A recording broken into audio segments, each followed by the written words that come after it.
Because personally, you fucking support us a lot. You and the guy Foggy Otis down there with the ukulele. Yes. So I try. I'm all the way in Boston, so I support as much as I can. you fucking support a lot all the way in Boston. That's why you're up here right now. Thank you. We'll start with what I have to start with, some of the schmeal. What's your name? And let's tell everybody their name, because I know who the man is. Right. My name is Lloyd Legacy Sharp. The man is sharp. And I am based in Boston, Massachusetts. Yes, and do you want to tell everybody about the Lloyd Legacy Tour? Yes, the Legacy Tour. Funny enough, the Legacy Tour is one of those things that wasn't supposed to become a thing. Okay. I'll abridge the story. In 2014, I got my life back from some less than helpful and very harmful company. Yeah. And long story short, once that part of my life was over, I wanted to reconnect with people. I wanted to get in touch with family. I wanted to reconnect with friends. I wanted to spend time with people in real life and not just say that I was going to do it on the internet and then never make time with them. I've been disabled for many years, legally not allowed to work. So trying to make time in real life with people has been my way of spending the time that I have. I mean, that's how it started. Yes. Obviously now I'm doing comedy and there's the Michael Jackson stuff, but it started basically as a bucket list. I want to spend as much time with people in real life as possible. And I called it the Legacy Tour once in late 2014, and somebody picked up on that, and somebody else said it, and so now whenever I travel out for business or people or whatever, it's now the Legacy Tour.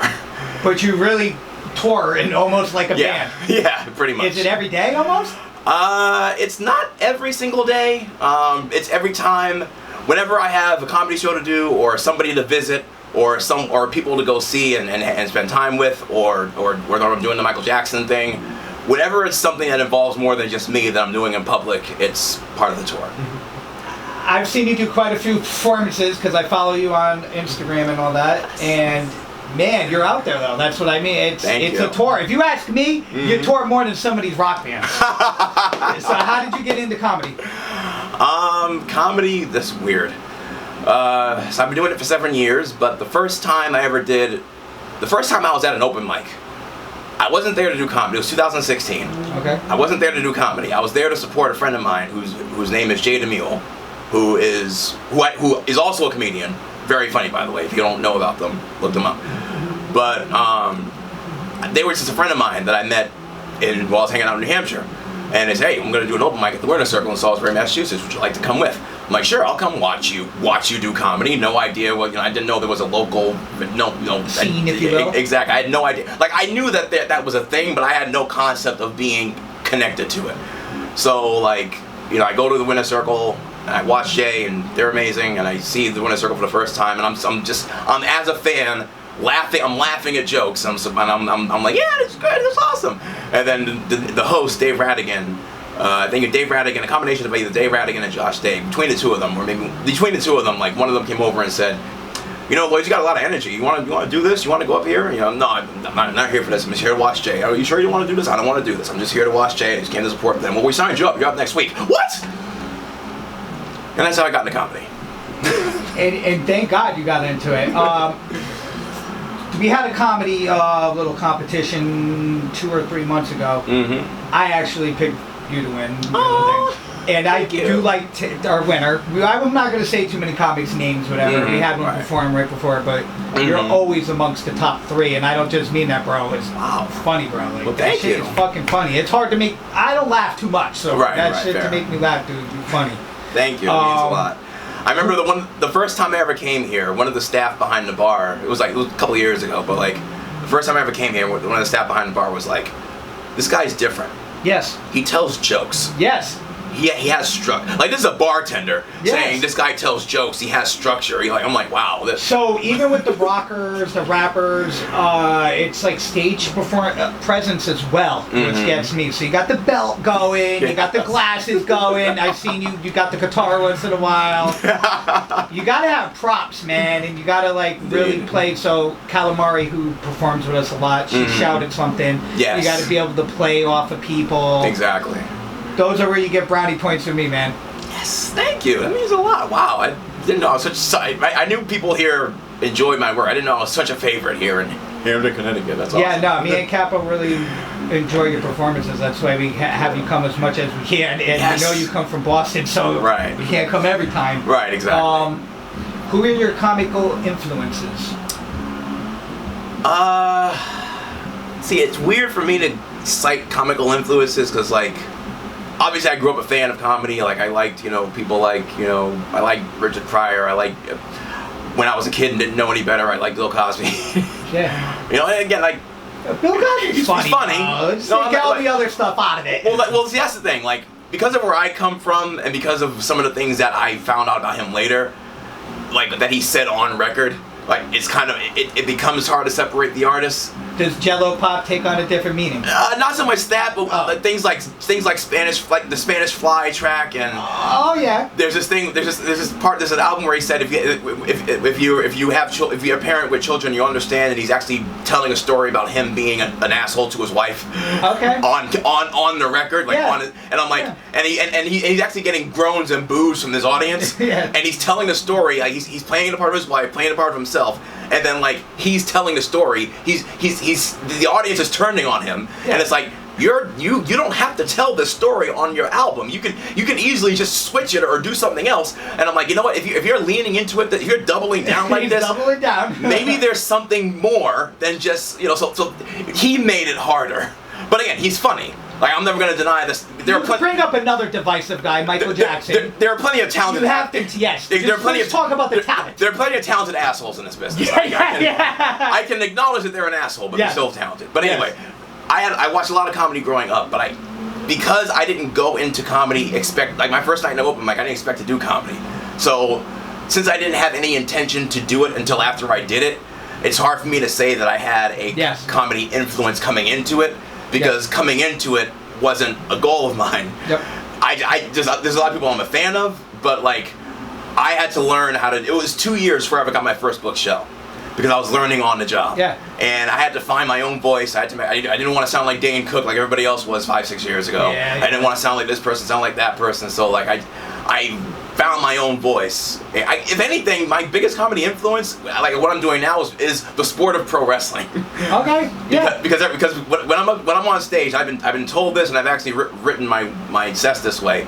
Several people say it looks like Lloyd's cutting a promo up there. Yeah. Some of those promos can be serious or funny. Yeah, exactly. So like, if there's any influence, I'd say if anything has had an influence on my comedy work, I'd say it's the sport of pro wrestling. Okay. Comedians, like my favorite comics, Mitch Hedberg, Louis Black, John Panette's one of my unsung heroes, but none of them have really influenced. I would say they're people I like to watch, but like they don't affect what I do.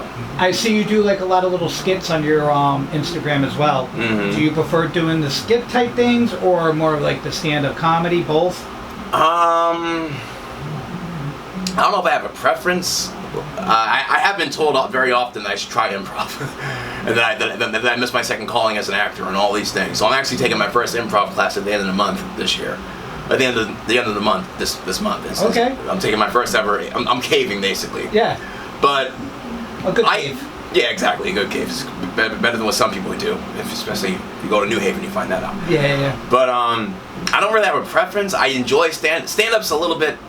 I don't want to say stand-up's harder. Like, to come up with a creative sketch or skit or something like that, it's hard, but it's still something you can control within your own environment to get in front of a live audience and make people laugh. Yeah. Is the harder of the two. Yeah. So I don't know if I prefer one or the other, but I will say that it is harder to do stand-up than it is to do skits. Okay. Not that it's easy to do. Yeah. It's hard to come up with a good skit, but it's not as hard to come up with a good skit as it is. You can always edit it. And exactly. whatever. Exactly. So what is your creative process? Oh boy. Oh man, that's an A to Z question. It's hard to really pinpoint.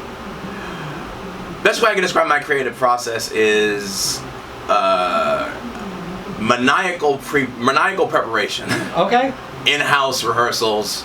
From a writing standpoint, I come up with 12 to 15. You didn't have a notepad today, not to. Yeah, exactly. It's in my. There's one in my bag, but it's a really small one. And I never bring it on stage with me unless it's. I mean, even when it's an open mic, I try to memorize what I'm doing. If it's new stuff, I try not to use a notepad on stage as much as possible. Okay. I don't have an issue with it if it's an open mic. Yeah. If you're on a show, you might want to try to look more professional. But it's like, you know what? If the booker doesn't care, who am I to fucking say whatever? Yep. But when it comes to writing, I would say that I come up with 12 to 15 jokes / ideas per day. Okay. Which I've always done that. It's just now I have a reason to write them down. Yes. So it starts with a bullet point. Like tonight I did just asking questions was like a whole segment I did. That actually started as a bullet point that I wrote in 2017. Okay. Called Just Questions. And like that, it starts with as a bullet point, and then when I have time and during the week, I try to do it on Mondays and Tuesdays when sometimes the week gets away from me, but when I have time to sit down and flesh them out, I try to pick a bullet point and like, okay, where does this go? So the bullet point Just Questions, for example, went from Just Questions in 2017 to everything that I just did tonight in that segment. Yep. But it started with just that bullet point, and then I found a way to flesh it out. Okay. So it usually goes bullet point, flesh out the bullet point, find out where the fleshed out version of that bullet point fits into a set structure. So does Just Asking Questions go better behind a set about Dorchester, or does it go better ahead of a set about Halloween, and just trying to just mix and match.